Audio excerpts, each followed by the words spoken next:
Bueno, buenas tardes. Bienvenidos a todos, bienvenida. Para todos, estamos en el 10º ciclo de arquitectos emergentes. Cuando empezaron estos ciclos no se estaba seguro de que se pudieran repetir todos los años.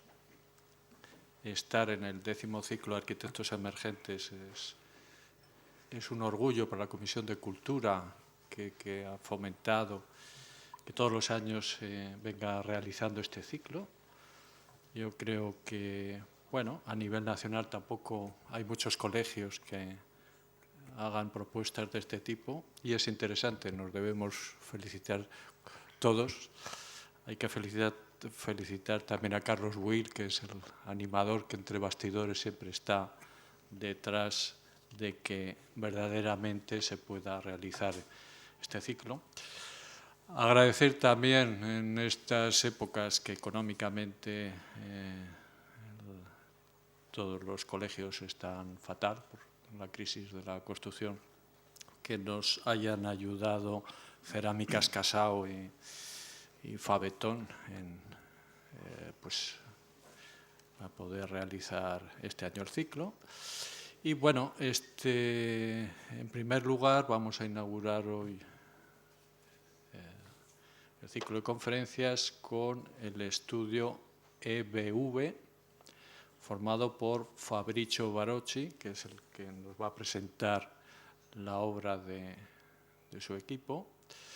No ha podido estar su socio, Alberto Veiga, pero bueno, él nos va a explicar su trabajo, su trayectoria.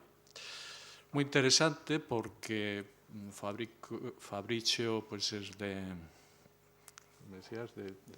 Trento, aunque estuvo estudiando en la Escuela de Arquitectura de Venecia y estas cosas del Europan y estas colaboraciones entre escuelas de arquitectura, apareció por Sevilla. En Sevilla conoció a Alberto Veiga, arquitecto español, y de ahí salió una colaboración que pues, ha sido fructífera. Fabrizio y Alberto fundan el estudio en 2004. Fabrizio Barocci es arquitecto titulado, como os decía, por el Instituto Universitario de Arquitectura de Venecia. Ha sido profesor de la Escuela de Arquitectura de la Universidad Internacional de Cataluña, en Barcelona, desde el 2007 y actualmente es profesor asociado de proyectos en la Universidad de Girona. Su socio, Alberto Veiga, es arquitecto por la Escuela de Navarra. Desde 2007 es profesor de la Escuela de Arquitectura de la Universidad Internacional de Cataluña, en Barcelona. En el 2007 recibieron el premio AJAC, concedido por el Colegio de Arquitectos de Cataluña, el LIF Award como arquitecto joven del año, concedido por Emirates Glass en colaboración con el RIBA, el Colegio del Real Institute British Architect, y han sido seleccionados por el NIF entre los jóvenes despachos emergentes en España. En el 2008 fueron seleccionados por el Chicago Atheneum para el Europa 40 bajo 40.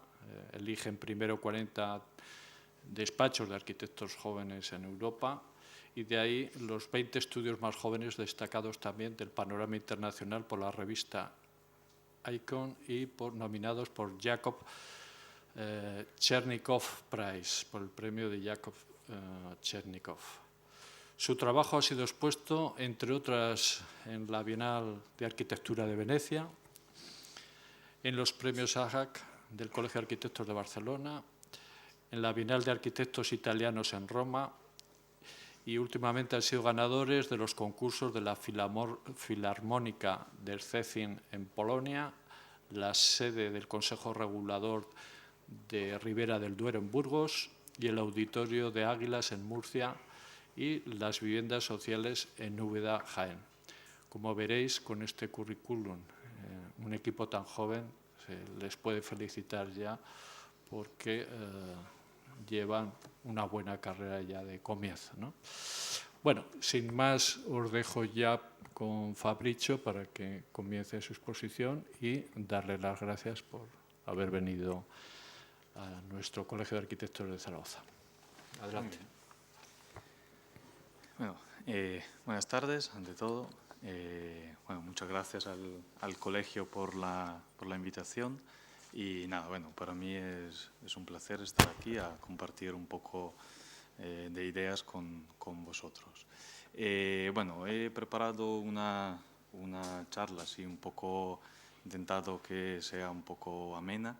Y entonces, bueno, sin dilatarme mucho en la explicación de unos o cuantos proyectos, pues he traído, al final son 7 proyectos en total, para tener un poco una panorámica del despacho, ¿no? Más que nada.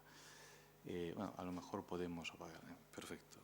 Los primeros proyectos que enseñaré son 3 concursos a los cuales estamos bastante ligados, digamos, y los otros 4 son las 4 obras quizás principales que tenemos en marcha en el despacho. Este primer trabajo es para nosotros, es uno de los primeros que hicimos y es bastante emblemático de cómo trabajamos. Bueno, cada vez que trabajamos, quizás lo que siempre recurre, digamos, es reflexionar acerca de la idea de especificidad. Quizás hay una línea así que une todos nuestros proyectos, que trata precisamente de cómo encontrar esta especificidad en cada proyecto que estamos haciendo. Siempre buscamos que los proyectos sepan estar en un sitio, siempre buscamos investigar o descubrir las diferentes realidades que están en un sitio, bien físicas o bien también o imaginaria, o las atmósferas al final que rodean unos sitios. Y de alguna manera hacerlas nuestras, intentar absorberlas con el proyecto y intensificarlas de alguna manera. Este primer proyecto estaba situado en los Alpes, en una zona que se llama Funes, justo cerca de la frontera con Austria. Era un proyecto para hacer un centro de visitantes y una guardería, una pequeña escuela. El sitio tenía que situarse justo en este pequeño pueblecito, que es el que cierra el valle frente al parque natural, per el cual precisamente se construía este centro de visitantes. Era obvio casi que de alguna manera el proyecto tuviese que tener una relación sobre todo con la distancia, con el horizonte, con la monumentalidad incluso del paisaje, ¿no?, al cual se enfrentaba. La operación que pusimos en marcha fue extremadamente sencilla. Intentamos disgregar el programa para poder adaptarse a esta escala muy menuda del tejido urbano de esta pequeña población, y de allí, disponiendo una serie de piezas iguales, homotéticas, intentar establecer esta relación directa entre el proyecto construido, digamos, y el horizonte, la distancia. Repito eso porque esta intención de construir casi arquitecturas inquietas, que sepan estar en un sitio, pero que a la vez tengan una tensión hacia algo, hacia el horizonte, hacia la distancia, es también un tema bastante recurrente en todos los proyectos, y luego veremos cómo se enlaza con los otros que estamos haciendo. Esta imagen también nos habla de otra cosa, para nosotros muy importante. Siempre intentamos construir unos edificios, unos proyectos que sepan estar en equilibrio, ¿no?, entre esta, digamos, especificidad ¿no?, que la otorga el contexto en el cual se insertan y una cierta autonomía formal. Es decir, buscamos edificios que sepan sí integrarse en un lugar, pero a la vez que sean capaces de desvelar una visión nueva, lejana incluso inesperada, ¿no?, de las cosas. El proyecto era extremadamente sencillo, eran 3 piezas regulares que ocupaban las diferentes funciones y que después iban enlazadas con un zócalo que tenía los usos comunes. Esta actitud de conseguir organizar un proyecto a través de muy pocos movimientos, con una cierta incluso sencillez de medios expresivos, es también quizás da un poco la medida de nuestra manera de trabajar. Intentamos siempre otorgar una cierta intensidad expresiva a los proyectos, siempre a través de una economía de medio. El tema de la materialidad de los mismos es también muy importante. En este caso, el planteamiento preveía construir todos los edificios en madera. Esto más allá de una relación más directa, quizás, con la tradición constructiva del entorno, nos habla de otra cuestión importante, que es el tema del tiempo. Todos los proyectos que hacemos siempre intentamos pensarlos de cara a 100 años vistas, a cómo envejecerán, a cómo se modificarán incluso con el tiempo. Estamos bastante lejos de una visión incluso moderna que pone en duda la durabilidad de las cosas. Intentamos que los proyectos tengan una cualidad sensorial muy importante y que puedan confundirse casi con el ambiente, con el paso del tiempo. Este otro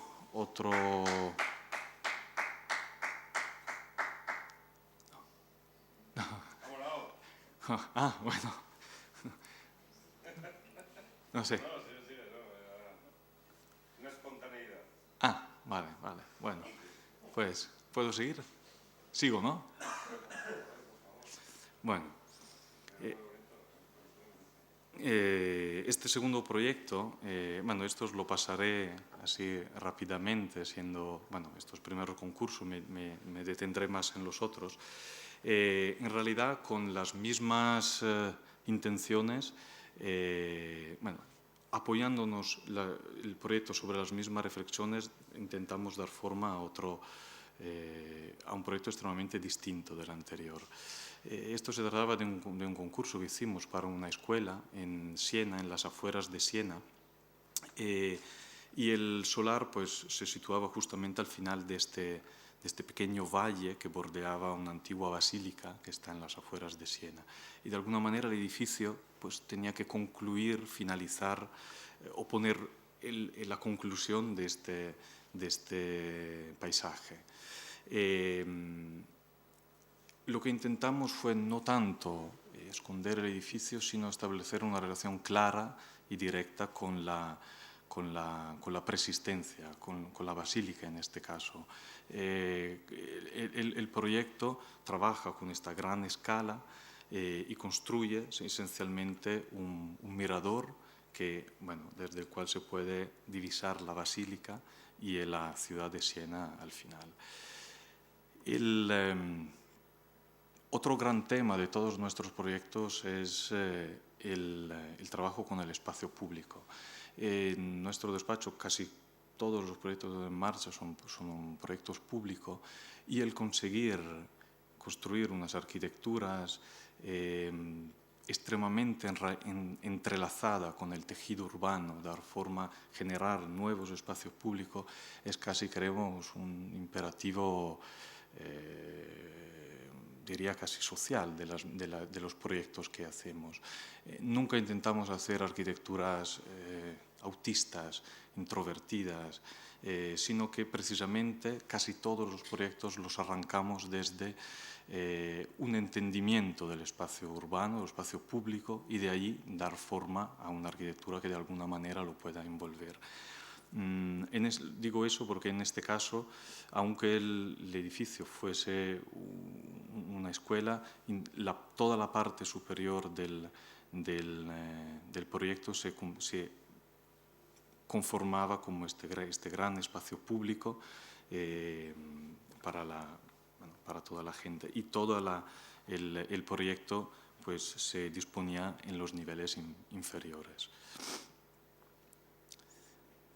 Al final, igual que el proyecto anterior que he presentado, este también es una pieza extremadamente sencilla que intenta rematar, concluir este valle, marcar un perfil, un horizonte, y desde allí establecer otra vez, en el mismo caso anterior, esta relación con la distancia.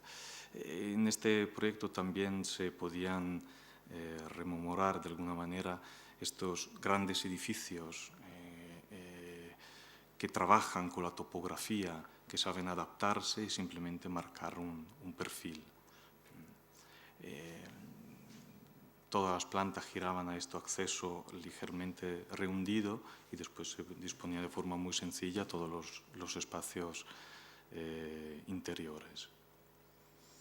La sección es quizás la que mejor expresa el proyecto, donde en realidad lo que intentábamos era adaptarnos de una forma clara a la topografía del sitio y construir simplemente esta gran terraza en la parte superior. Una terraza que se convertiría en este mirador hacia la ciudad y en este nuevo espacio público de esta parte de la ciudad.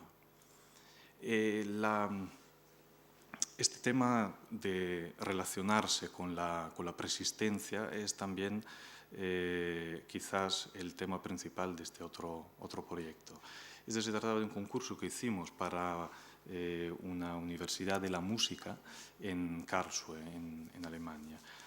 Actualmente la sede de la universidad estaba albergada dentro de este edificio, de este castillo, que fue derruido durante la Segunda Guerra Mundial y que después posteriormente fue construido.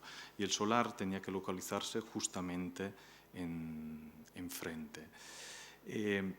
Lo que intentamos, un elemento importante era que esta zona se insertaba dentro de un plan más general, bastante ambicioso, para reconvertir toda esta área periférica de la ciudad en un gran parque público de la ciudad. Y esta escuela de música se convertiría un poco en el centro, digamos, de esta nueva zona verde de la ciudad.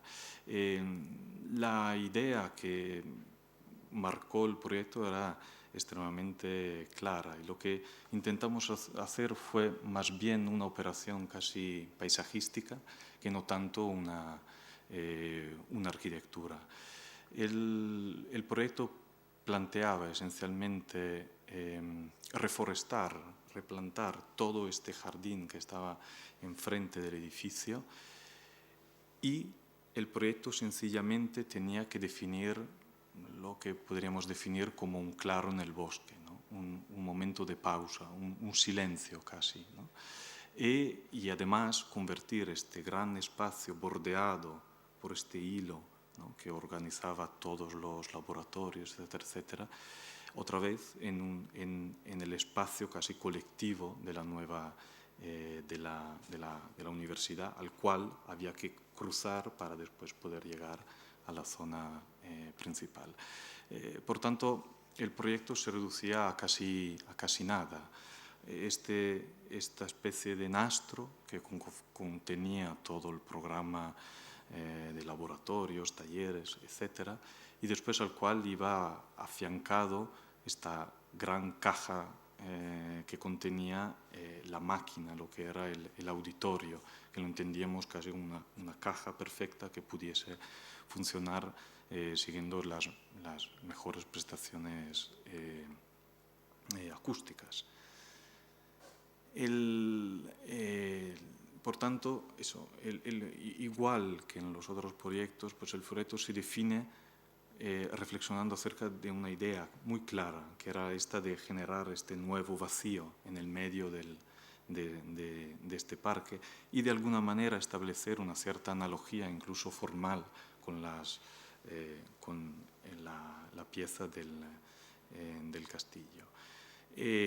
También se intentaba mantener el elemento que no entrase tanto en tensión con la persistencia, por la misma razón que al final es una persistencia algo falsa en realidad, porque el castillo representaba casi un pequeño pastiche en realidad, ¿no? Sino más bien definir este gran espacio público. En este caso, la arquitectura se reducía casi a este zócalo, ¿no? Que tenía que realzar la intervención paisajística con todo el arbolado que se hubiese podido plantar alrededor. Y en este caso, en realidad, lo que más nos interesaba era entender el proyecto como un elemento que fuera de alguna manera capaz de establecer una relación casi sensorial con el entorno, que fuese un elemento que pudiese realzar incluso el cambio estacional, que pudiese, digamos, someterse a las diferentes atmósferas que podían marcar este lugar. Tanto que, bueno, en un día invernal podía convertirse en otra cosa, con algunos talleres funcionando, y en un día nevado podía convertirse en otra cosa. Intentar adaptar el proyecto casi de forma sensorial a un ambiente es también una idea que siempre tenemos en la cabeza y que intentamos explotar en los proyectos. Los proyectos que presentaré ahora, en los que me detendré un poquito más, son las obras que tenemos en marcha en el proyecto y que en realidad casi todos beben a las mismas fuentes de los que alimentan, digamos, los proyectos anteriores. Este es un proyecto de una filarmónica que, bueno, se pondrá la obra empezará en diciembre, dentro de un mes. Está situada en una ciudad que se llama Stettin, que está justo en la frontera con Alemania, al lado de Berlín. Esta imagen en concreto que os presento representa la ciudad de Dansk, porque no encontré una imagen concreta de Stettin, pero es bastante, parecida o permite tener una idea de cómo son estas ciudades del norte de Polonia. La característica principal es un tejido residencial extremadamente compacto, extremadamente denso, trabajado sobre todo por estas secuencias de cubiertas que caracterizan el paisaje urbano, en la cual hay estos grandes elementos monumentales, que son las iglesias, que casi todo son elementos extremadamente con una masa extremadamente pronunciada, sobre las cuales se definen todos estos elementos extremadamente verticales. Básicamente, de una lectura de estas características que conforman toda la ciudad, surgió de alguna manera el proyecto. Además, porque el solar que planteado era colindante con una edificación bastante bonita de comienzo del siglo pasado, y tenía de algún modo que establecer una relación clara con esta preexistencia. Por otra parte, también el concurso se lanzó precisamente para revitalizar una área bastante degradada hoy en día de esta ciudad, y es una zona ligeramente periférica de la ciudad, justo que bordea la zona de los astilleros, porque esta ciudad pues, era, digamos, el antiguo puerto de Berlín hacia el mar del norte. Lo que nos parecía importante era conseguir de alguna manera este equilibrio entre conformar appunto una masa y una cierta verticalidad de la pieza. Más que nada porque estos eran precisamente, creemos, los elementos principales que de alguna manera conforman la realidad urbana de esta zona. Por tanto, la apuesta fue intentar conformar este edificio extremadamente complejo, con un programa también extremadamente amplio, a través de una repetición de un único elemento que fuese caracterizado y marcado por el trabajo de las cubiertas, esencialmente. El proyecto no hace otra cosa que intentar leer el entorno. Podríamos decir de alguna manera que el edificio existente, el que está al lado, ya tenía dentro el nuevo proyecto, ya tenía este trabajo tan acusado de los faldones de la cubierta. Entonces, intentamos de alguna manera extrapolar esta manera de trabajar y llevarla al proyecto de la Filarmónica.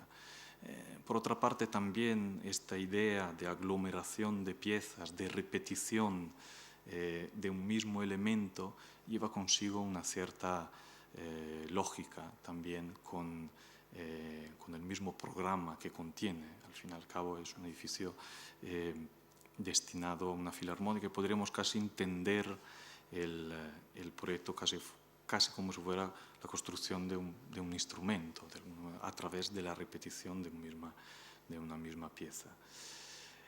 En esta imagen de la maqueta es evidente, creo, esta única gran idea que conforma todo el proyecto y que después permite que el interior viva de la luz que recibe cenitalmente. Esta infografía representa digamos, el proyecto final que presentamos hace un año aproximadamente, y bueno, y al final todo lo que el proyecto gira en torno a una dualidad, esencialmente, a una dualidad matérica en primer lugar, y también a una dualidad, digamos, entre la noche y el día. Todo el edificio que en el concurso se planteó esencialmente como una pieza cristalada, con el transcurso del proyecto al final organizamos todo el edificio a través de una serie de elementos metálicos, de lamas metálicas, que pudieran permitirnos percibir la pieza como al final un sólido, una pieza metálica que tuviese en alguna manera un cierto carácter industrial y que a la vez pudiese ser reactivas a estos cambios lumínicos tan bruscos que son propios de estas latitudes, que es propio, por ejemplo, de la ciudad de Berlín. Entonces, intentar revestir toda la fachada metálica, toda la fachada vidriada a través de un elemento metálico podría permitirnos otorgar al edificio esta cualidad cambiante según las diferentes luminosidades, pero a la vez conservar una imagen mucho más, digamos, dinámica durante las horas que se utiliza el edificio, que prioritariamente son las horas nocturnas. Toda esta piel, digamos, vidriada que envuelve el edificio permite hacer funcionar al final el edificio como un gran emisor lumínico y de alguna manera también poder intentar, mejor dicho, construir una pieza que sea la principal para después desarrollar este entorno urbano. También nos interesaba esta exactamente dualidad entre una pieza que pudiese ser percibida como elemento monolítico casi durante el día y que pudiera casi desvanecerse al final, convertirse en luz durante las horas nocturnas. También en este edificio, aunque el proyecto es extremadamente compacto, vuelve a aparecer esta idea de organizar un espacio público alrededor del edificio.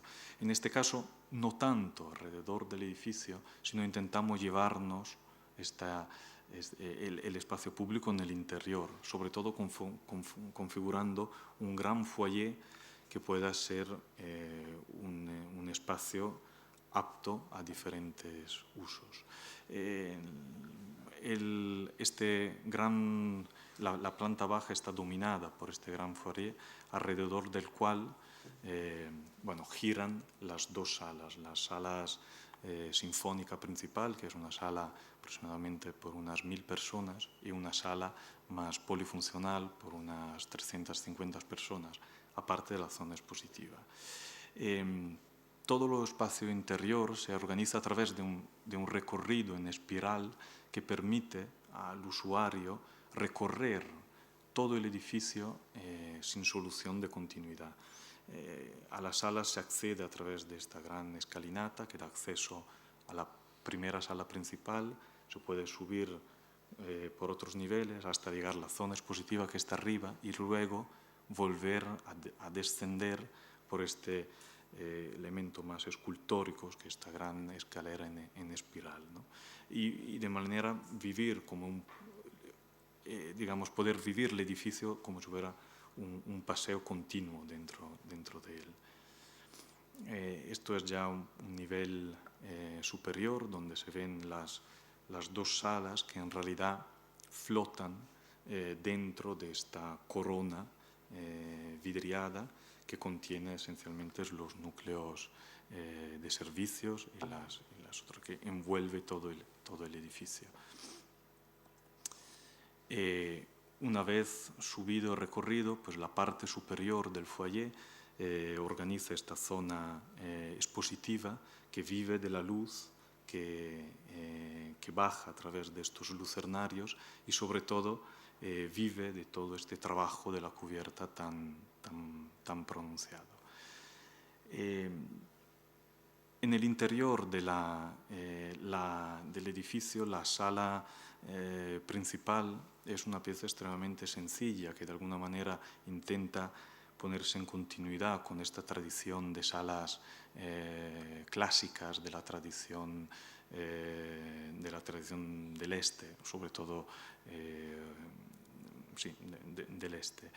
Y de alguna manera dentro de este edificio, de alguna manera etéreo, la sala tenía que funcionar como un elemento, casi como si fuera una joya incrustada dentro del edificio. Toda la sala es una sala completamente de madera, revestida con pan de oro. Esta imagen representa el techo de la sala, que se conforma a través de unos pliegues que siguen una serie de Fibonacci para poder organizar adecuadamente la acústica de la sala, y todos estos ligeros pliegues de la cubierta y del entorno pues organizan organizan la sala esencialmente.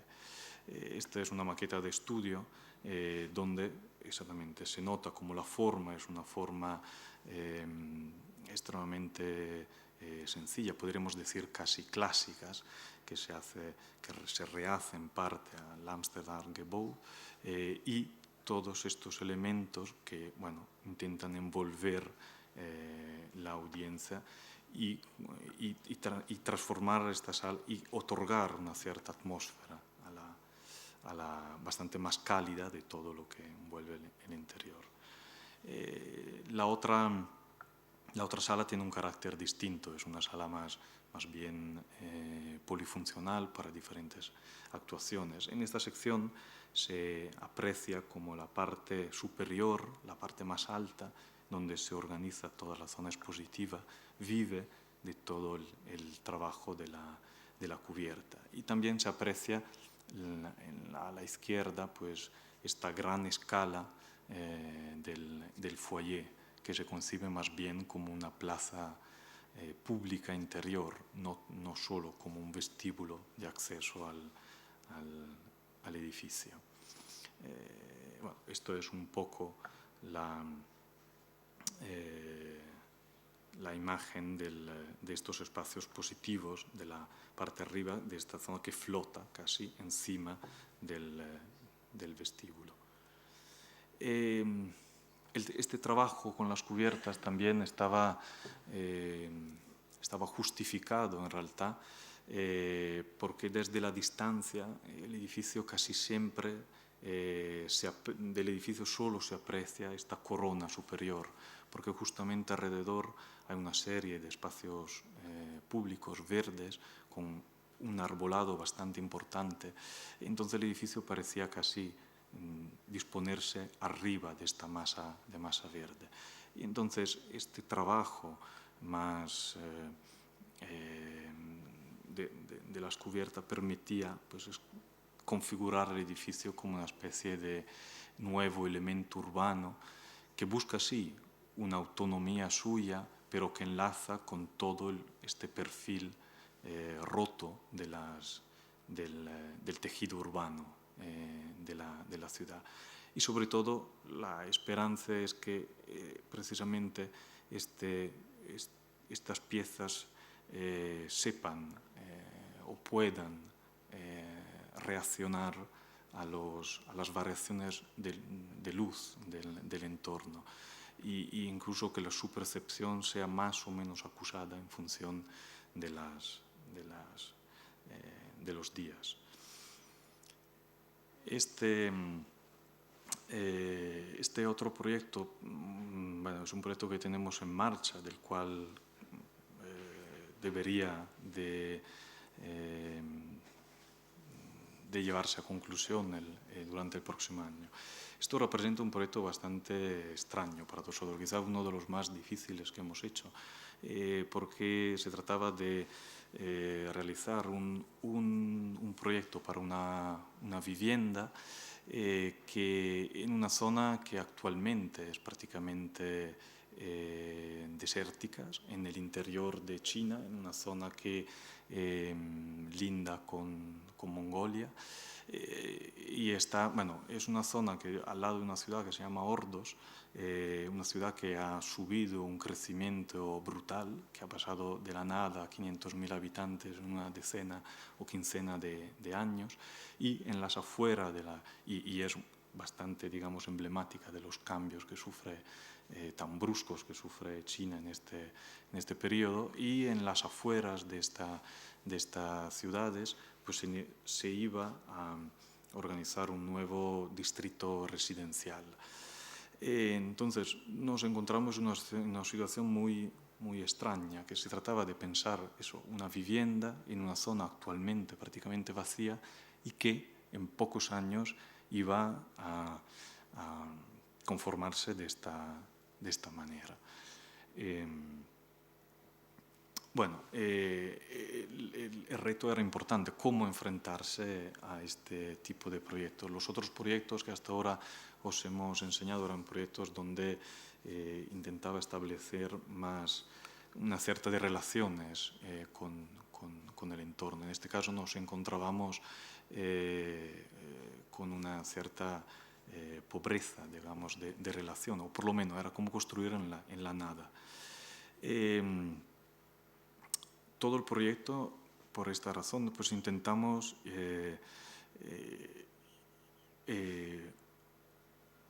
hacerlo girar o gravitar otra vez alrededor del trabajo, sobre todo de la cubierta.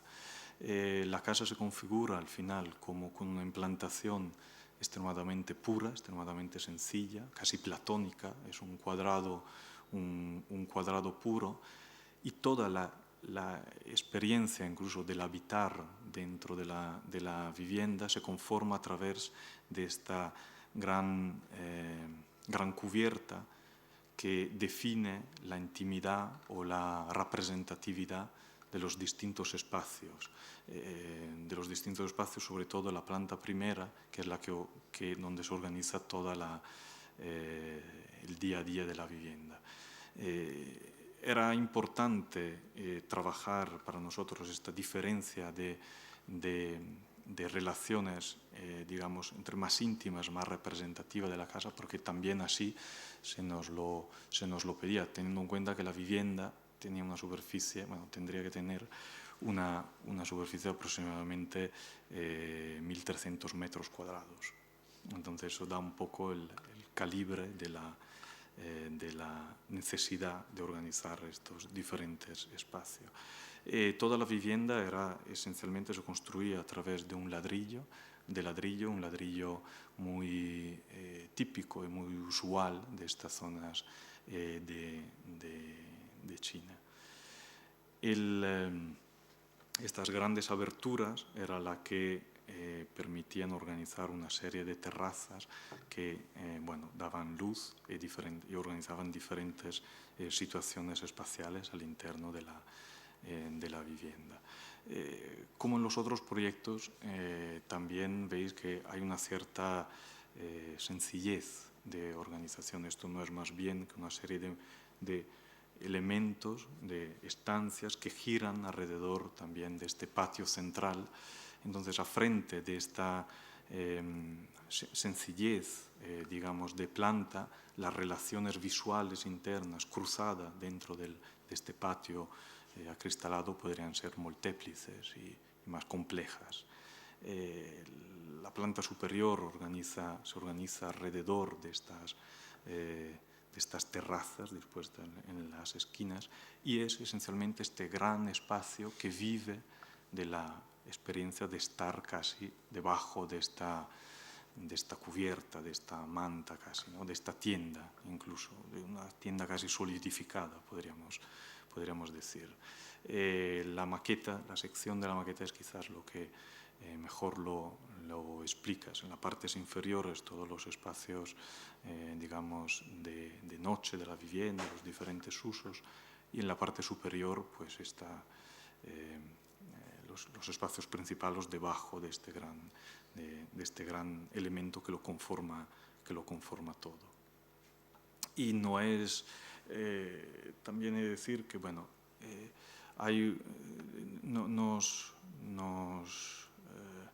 nos interesó trabajar de esta manera la vivienda, sobre todo porque creemos que también en el trabajo, por ejemplo, la diferente manera de entender este objeto arquitectónico de la cubierta es quizás una de las cosas que más diferencia también la arquitectura occidental con la oriental. La sección muestra la riqueza espacial que se puede ver, sobre todo visual, los cruces visuales que puede hacer dentro de la vivienda, puesto que el sistema de recorridos verticales gira alrededor de este espacio central, y en esta otra sección se nota como el acceso y la relación con el jardín es un corte, ¿no?, que relaciona la vivienda con los dos jardines que están delante y detrás. En la maqueta, pues, siempre estos espacios conformados con luz y con esta pieza suspendida encima.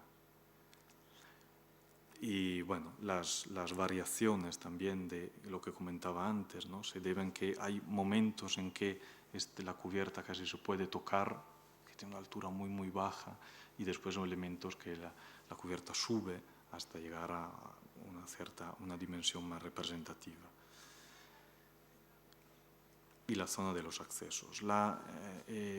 Este material, el ladrillo, que es un ladrillo gris, muy oscuro, que con el tiempo irá envejeciendo, también lo utilizamos para conformar la cubierta de la vivienda e intentar otorgarle esta cualidad monolítica, ¿no? Que para nosotros es importante explorar aquí como en los otros proyectos. Siempre intentamos que los proyectos se reduzcan al mínimo, que sean lo más incluso esenciales posible. Este otro proyecto es un proyecto que está a punto de finalizar y que, bueno, supuestamente en comienzo del próximo año estará finalizado.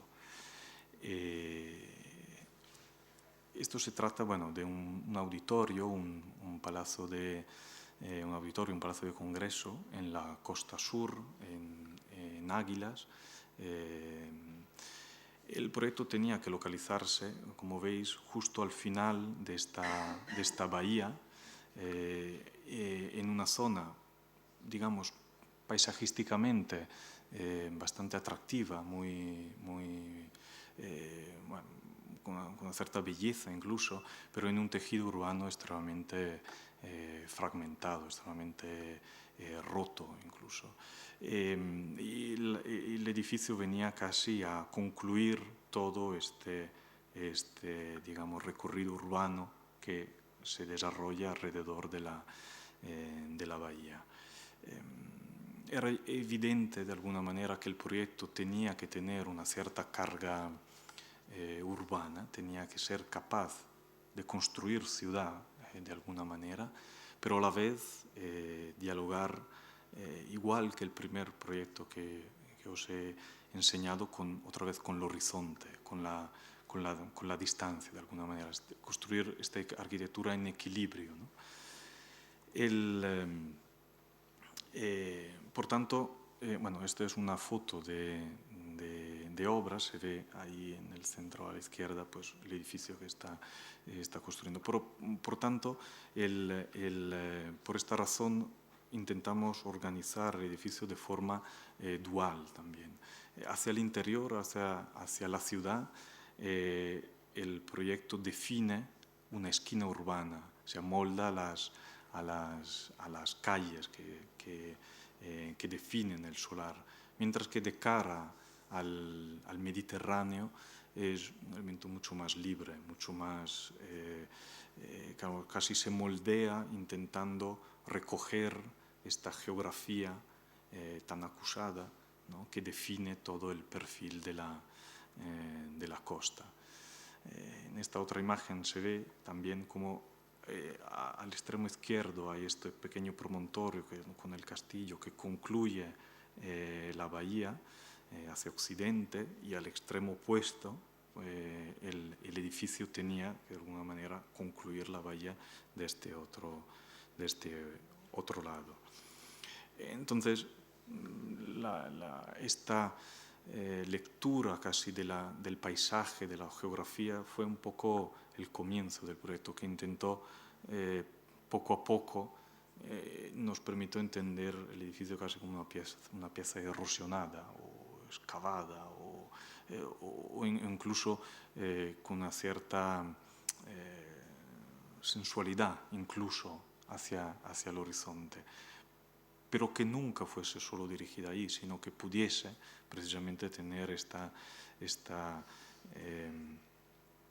vocación urbana, sobre todo también, otra vez, a través de la conformación del espacio público. Todo el proyecto se centra en la extremidad del solar que se nos daba, intenta compactar todo un programa muy complejo, ¿no? en esta pieza extremadamente compacta, y luego hay este elemento mucho más público, que es este graderío, ¿no? que remata la parcela y de alguna manera enlaza esta pieza con lo urbano, ¿no? Y permite a la vez establecer este graderío que, además de ser la entrada principal al edificio, pues conforma casi este anfiteatro abierto al mar, ¿no? La pieza al final es una pieza muy sencilla, una pieza trabajada a través de estas superficies cóncava y perforada con estos grandes ventanales o terrazas que responden otra vez a un recorrido público interno, como en el caso de la Filarmónica de Szczecin, que sin solución de continuidad pues permite recorrer todo el edificio de forma continua. Los tres elementos principales que conforman el proyecto es este gran foyer que funciona como un cañón dirigido hacia el mar, la cuya sección se conforma a través de la sala polivalente que está suspendida encima, que es aquella pequeña manchita roja que veis, y al otro lado la masa del edificio está ocupada por la sala principal, que también es una sala más sencilla, más pura, hecha por una serie de balcones superpuestos. Alrededor de estos tres elementos hay este recorrido continuo que, leyendo estos esquemas desde el más bajo hacia la parte más arriba, ¿no? La secuencia prevé la subida por este gran graderío, un acceso al edificio extremadamente comprimido, muy bajo, donde se organiza la taquilla, etcétera, etcétera. La llegada al fondo del foyer, este grande foyer con que lleva el usuario hacia el horizonte, hacia el mar, y de ahí se desarrolla este recorrido, que en el segundo esquema, subiendo desde abajo, lleva por un lado la sala expositiva, por el otro lado a todas las pasarelas que dan acceso a la sala principal, y después se une en la sexta planta, más arriba, en el vestíbulo que da acceso a la sala polifuncional. Y toda esta serie de aberturas que se ve que perforan el entorno responden a todo este recorrido casi público que se hace dentro del edificio.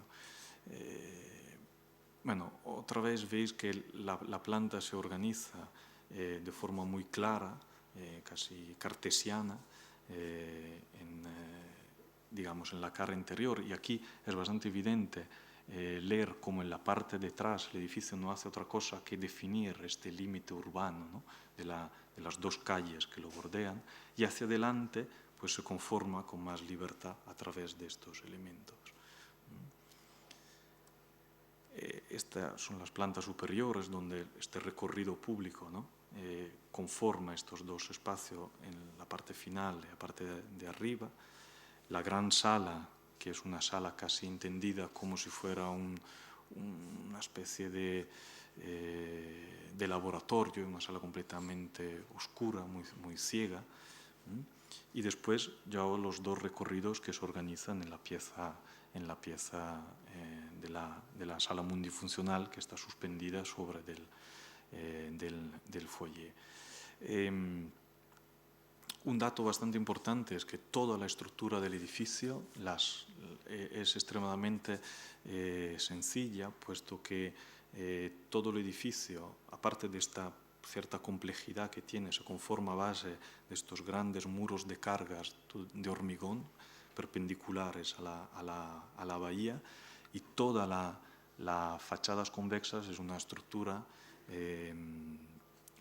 poligonal, metálica, que no tiene carga, básicamente. Y entonces, es posible, pues nos ha permitido organizar, pues construir toda esta fachada incluso sin poder realizar ninguna junta y poder otorgar otra vez esta cualidad masiva al proyecto.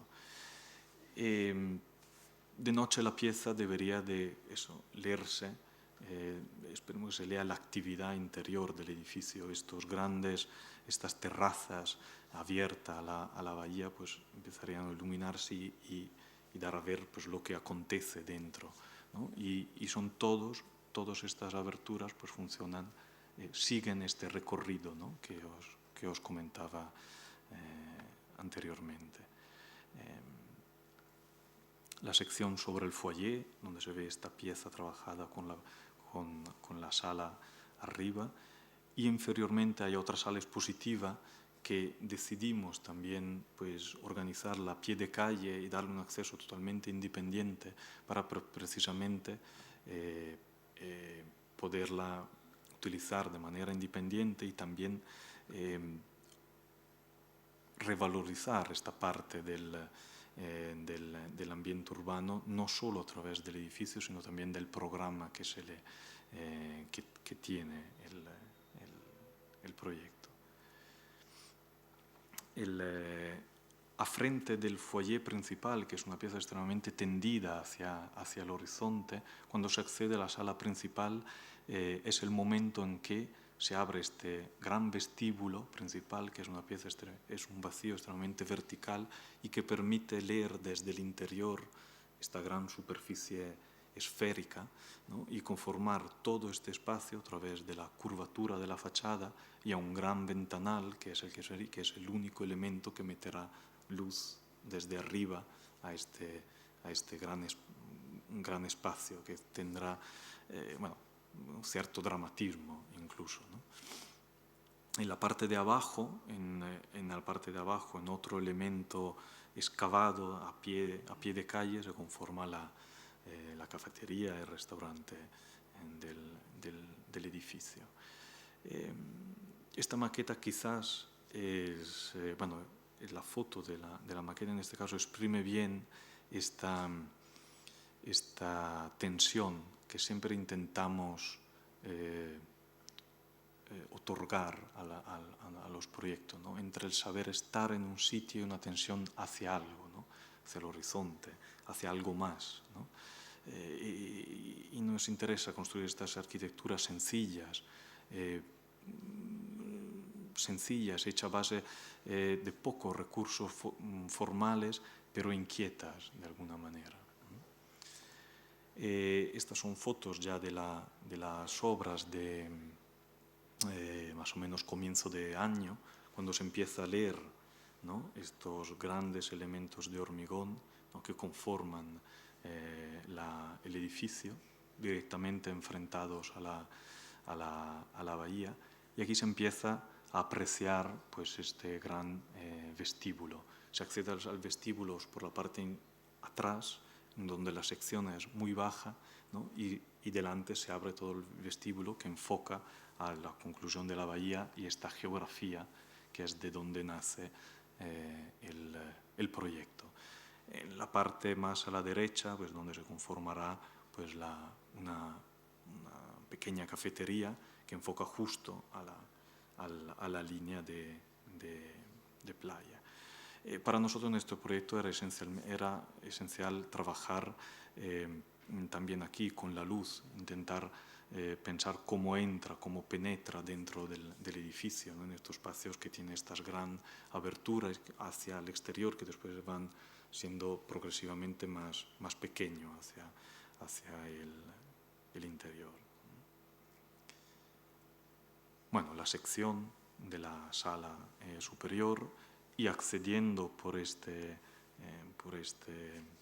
pequeña otra compresión se accede a este otro gran vestíbulo que es el que da acceso a la sala principal, ¿no? Pero lo que diga, todo el trabajo de recorrido, de abertura también va un poco en función de cómo se mueve el sol, de cómo puede penetrar la luz dentro de este edificio que tiene una gran escala incluso. Y sobre todo, bueno, aquí se empieza a leer como la fachada no es otra cosa en realidad que, bueno, se conforma casi siguiendo, ¿no?, esta línea de la bahía y de alguna manera pues rematándola. Y esta es una imagen ya de la obra de hace aproximadamente un mes y medio, cuando, bueno, poco a poco, progresivamente va cogiendo forma en la pieza y sobre todo, aunque aquí no se ve muy bien, todo este apéndice ¿no?, más urbano que conformada por el graderío, y que es un poco el elemento que enlaza todo el edificio con la zona urbana. Este último proyecto que os enseño es un proyecto que está a punto de finalizar y se trata de la sede del Consejo Regulador de Ribera del Duero en Roa, en Aranda de Duero, ¿no? Es bastante singular, de alguna manera, ver cómo este proyecto tiene una gran analogía con el del Auditorio de Águilas que acabo de enseñaros, ¿no? No obstante, aparte que se conforma en una zona extremadamente distinta, ¿no? Pero es un proyecto también que, igual que el de Águilas, trabaja explotando esta dualidad entre la relación con el paisaje y la relación con lo urbano.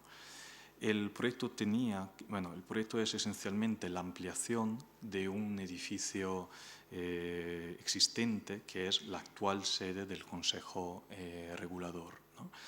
Y se dispone justo, este esquema lo muestra claramente, en el límite, ¿no?, en este límite de donde pasaba la antigua muralla que definía toda la almendra, digamos, histórica de este pequeño pueblo, ¿no? Por tanto, de alguna manera, el proyecto tenía que intentar coser, ser extremadamente delicado cosiendo este tejido urbano bastante fragmentado, luego lo vemos, pero por otra parte tenía establecer una relación paisajística muy clara, ¿no? Donde en Águilas, enfrente, estaba el Mediterráneo, aquí se abría la meseta castellana con estas grandes vistas hacia el horizonte. El proyecto empieza rematando la medianera del edificio existente, la completa de alguna manera, completa otro fragmento de una iglesia que ocupaba este solar antiguamente, ¿no?, y completa también la medianera del edificio vecino, ¿no? Le salen como estas orejas, podríamos decir, ¿no?, que rematan, ¿no?, que cosen este espacio urbano y que sobre todo conforman este mirador, otra vez esta plaza pública, ¿no?, para el pueblo, abierta al pueblo. La gran apuesta del proyecto fue que la gran mayoría del programa se sitúa debajo de esta pieza, es casi enterrada debajo, precisamente para poder liberar cuanto más espacio público arriba. No es un caso que creemos que los proyectos más conseguimos de los cuales estamos más orgullosos son precisamente estos proyectos que nacen alrededor de la conformación del vacío, de los espacios públicos, que es al final el generador de todos los proyectos. Desde el proyecto de Funes, que habéis visto al principio, porque estas tres piezas se podían recorrer entre ellas y diventaban parte de este pequeño pueblo, o en el proyecto de Siena con el mirador, o en el proyecto de Stettin, donde está ahí esta gran plaza. Siempre hay esta obsesión casi para atar de alguna manera la arquitectura a la ciudad. Una vez conseguido esto, el proyecto, en este caso en Roa, coge distancia, coge autonomía, es más autónomo y intenta dialogar con la distancia a través de un elemento casi arquetípico, ¿no?, que es esta torre, ¿no?, que se sitúa justo en la pendiente que define el pueblo y que remite a la lejanía.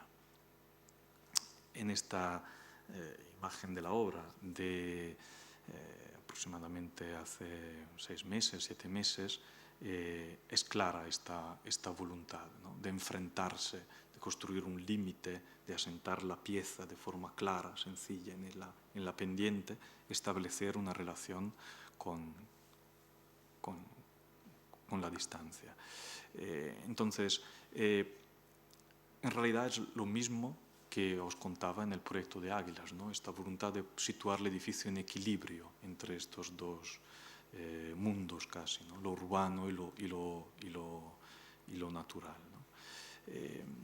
Y en esta imagen ya, que ahora al final os enseñaré como las imágenes de la obra, pues el edificio otra vez es una pieza extremadamente sencilla que se clava dentro de esta ladera y remite a estos arquetipos, ¿no? Que salpican la meseta castellana, ¿no? Que son estos elementos altos. Hicimos también un gran esfuerzo para otorgar esta cualidad matérica, esta densidad a la pieza, ¿no? Porque entendemos el material casi como una intensificación sensorial casi del entorno, ¿no? Y optamos para revestir completamente el edificio, cubiertas, fachadas, suelos en piedra, en una piedra de la zona. Por eso también para otra vez investigar esta noción del tiempo, ¿no? De pensar cómo será el edificio dentro de X años, cómo envejecerá, ¿no? Bueno, la maqueta es bastante clara. Por un lado, el edificio, el proyecto intenta por lo menos ser extremadamente sensible, no hace otra cosa que recoser lo que ya ha, construye este zócalo, esta plaza debajo del cual está el programa y luego coge distancia con el elemento de la torre. Las primeras fases de la obra, donde se ve en realidad también la envergadura que tenía el proyecto, pero que de alguna manera intentamos disimular o hacer menos presente, precisamente para un poco amoldarse a la escala del tejido. Fue una operación también relativamente complicada para poder excavar debajo de la sede actual. Y esto es lo que conforma todas las zonas que contiene todas las zonas de servicio. Muy brevemente, se accede por la parte debajo de la torre y dentro, y en la misma cota, dentro de esta zona enterrada, hay el auditorio que vive de la luz que baja a través de estos dos grandes patios que conforman luego en superficies esta especie de orejas, ¿no? que se apoyan a los edificios existentes. Las partes superiores, con todos los otros usos que contiene, la torre contiene casi solo el programa más representativo, más público del edificio, la otra zona contiene la parte más administrativa y después la planta más importante del proyecto, que es cuando la ampliación se une al edificio existente, ¿no? Y conforma este vacío en el medio, ¿no? Y la torre abajo. Bueno, esta otra imagen muestra, ¿no? esta voluntad de situarse en equilibrio, ¿no? Entre una relación más contextual y una cierta autonomía casi figurativa, ¿no?